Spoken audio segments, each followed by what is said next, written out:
because more and more clients are saying, okay, agency, we love your creativity, but tell me how you're really driving DE&I, right? Both as an agency, as a business, show us what you're doing, that we understand that we share the same values, right? That value conversation became really real last year.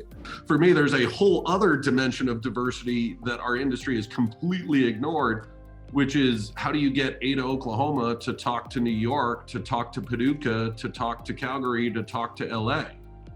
I mean, we're really good at getting LA to talk to New York, but 98% of the country is between those two, and they're just talking over them. I think there's a time for a new creative kind of structure and how we even approach the creative department. Like, we're still just doing the same thing we've been doing for so long, but like the industry has changed so much. Why do we still need, you know, an ECD and a GCD and a CD and an AD and a copywriter? And like, really? Like, that doesn't even sound creative to me. That sounds like, you know? My last business trip pre-COVID was to go visit some of our big brand clients in Seattle. And like the whole theme of that trip was remote work as inclusion. And you can't say, on one hand, I want the most brilliant marketers in the world working on my brand, and at the same time say, and they have to live in Seattle. I think the reason things worked so well for companies like Converse, and there were a lot of other agencies that thrived during the pandemic, is because we had such a strong culture already, and that culture was developed physically in the office.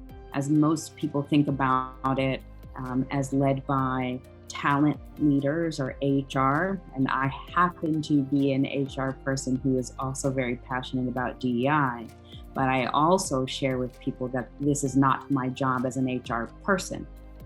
DEI is the responsibility of all in the organization, and certainly all people leaders.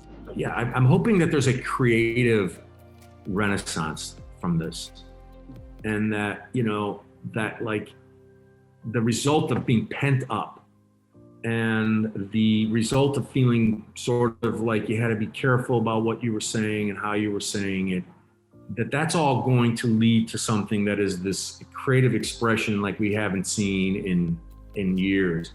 And I'm not just talking about advertising, I'm talking about music, I'm talking about literature, I'm talking about art. I think we're more entering an age of enlightenment than even a creative renaissance.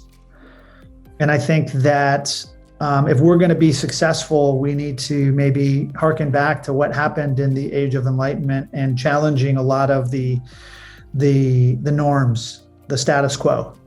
Don't let the screen get in the way.